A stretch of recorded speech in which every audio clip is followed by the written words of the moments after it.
নবম রেট অথবা 50,000 ভাতা, এবং বিভিন্ন আমলাতান্ত্রিক জটিলতার কারণে এটা পিছিয়ে যায়। কিন্তু এখন আমাদেরকে না বলেই 30,000 টাকার একটা প্রজ্ঞাপন দিয়ে দেয়, যেটা আমরা প্রত্যাখ্যান করি এবং আমরা সেটা মানি না। এবং আমাদের আশাই হচ্ছে যে 50,000 ভাতা অথবা নবম রেট। কারণ আসলে 30,000 টাকায় আমাদের তো আসলে সংসার চলবে না।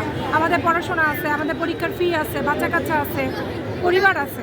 তো এটা কিছুতেই তো প্র্যাকটিক্যাল না। যারা এটা অফার করে তারাও বা কীভাবে এটা অফার করে আসলে ওনারাই জানেন।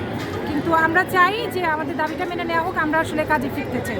হ্যাঁ, দ্রব্যমূল্যের ঊর্ধ্বগতি, তারপর আমাদেরকে কিন্তু বাইরে চেম্বার করতে নিষেধ আছে। আমরা বাইরে কোনো প্র্যাকটিস করতে পারি না।